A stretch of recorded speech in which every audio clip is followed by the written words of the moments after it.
Hello there, Michelle Short here for My Favourite Things. Today I have a clean and simple scene card to share with you featuring the Ride or Die set. So let's get started. This is the adorable Ride or Die set. So you've got lots of different characters there on their kind of wheelie items. And I am stamping out the cute little bunny on her bicycle. I'm going to stamp her down onto some smooth white cardstock using black ink. I'm going to ink the image up really well, and I am going to stamp it twice just so that I get a really nice dark impression for that outline.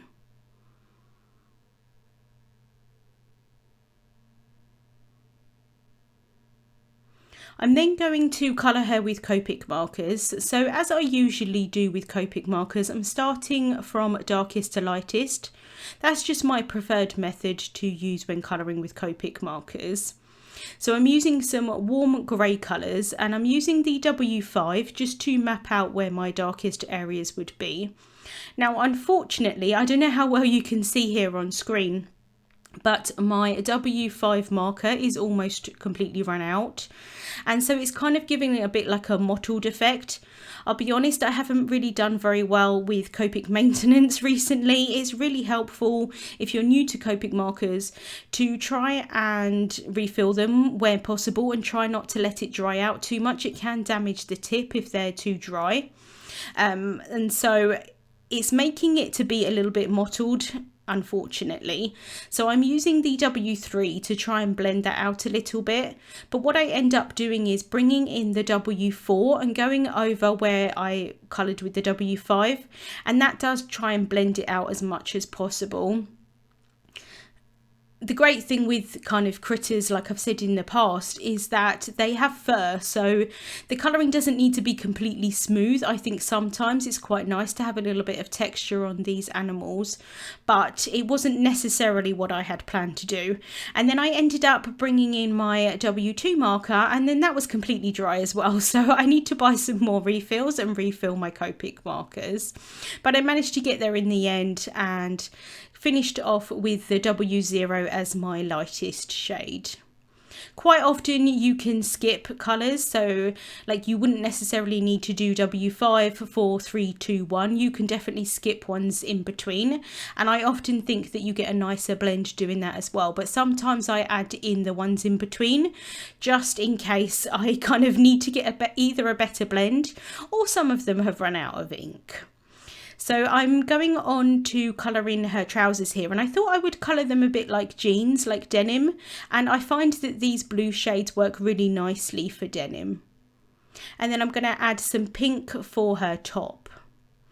I gravitate almost always towards purples, but I thought that the pink, the blue and the grey worked really nicely for this image, and then I'm also going to use the pinks for her bike as well.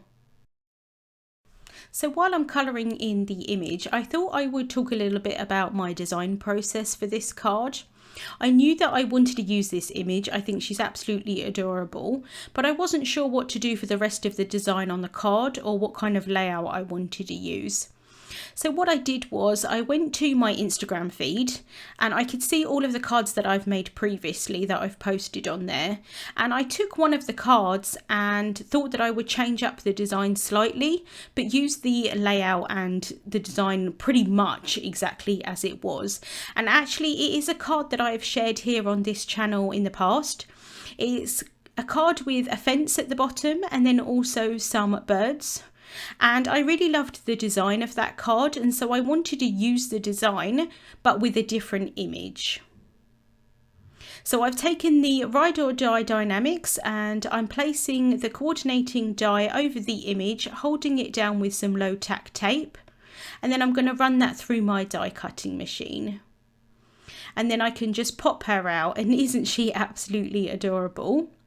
So for the background, I've taken a panel of white cardstock. This is 3 1/4 inches by 4 1/2 inches, and I want to add some sky onto the background. So I'm using Mermaid Lagoon Distress ink and an ink blending brush, and I'm just adding that towards the bottom. Although it's on the right hand side now, when the panel turns around it will be towards the bottom. So I'm focusing most of the colour towards the bottom and then kind of fading it out to white at the top. The majority of the bit at the bottom is going to be covered up, but I wanted it like really quite light and airy, this card, and so like I said, I wanted it to fade out to white at the top. That kind of focuses your eye towards the bottom of that panel and the design that I'm trying to create, and then your brain kind of figures it out that the rest of it would still be sky and it would be blue as well. So it's quite nice to kind of just focus most of your design towards kind of like one end of a card. Like I definitely work in the rule of thirds quite often. So here I've got a piece of cardstock that I've cut using the Grassy Terrain Dynamics, and I'm adding some Twisted Citron and Mode Lawn Distress ink onto that. I've kind of placed it down onto a scrap piece of paper using some removable adhesive. That's just so that it doesn't move while I try and add the ink blending on top.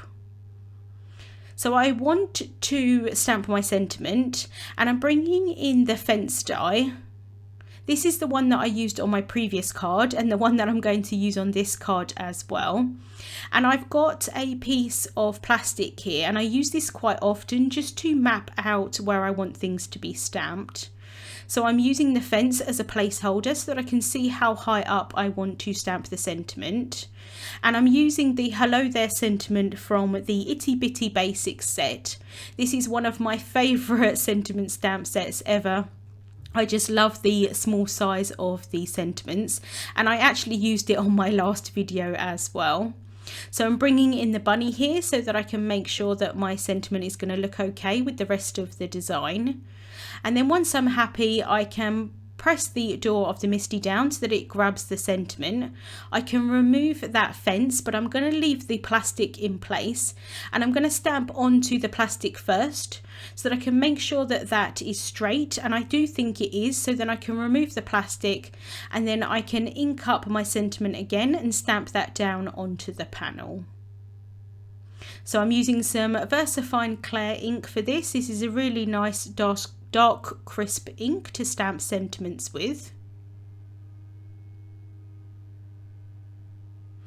I'm then adding some On Point Precision glue onto the back of the Heartfelt Fence Dynamics that I've cut from white cardstock, and I'm just going to place that down towards the bottom of the panel, trying to sort of line it up so that it's equal on each side, and then I can cut the excess off with scissors.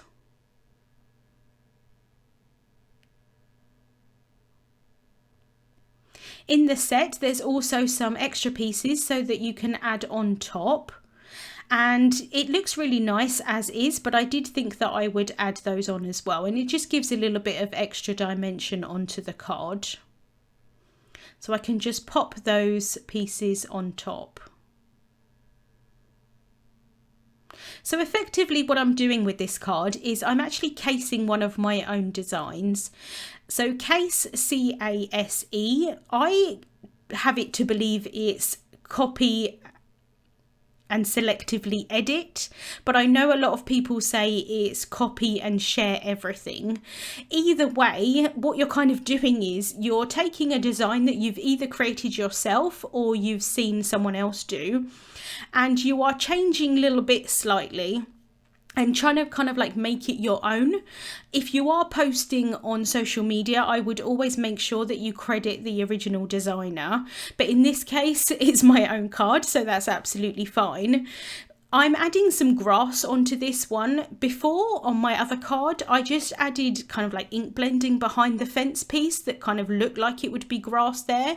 So I'm just changing things slightly. My image is completely different, but my kind of layout and design effectively is pretty much the same.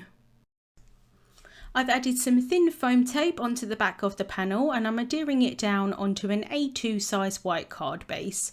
So that's a finished size of 4¼ inches by 5½ inches. And I've also added some thin foam tape onto the back of the bunny, and I'm just placing her down onto the card.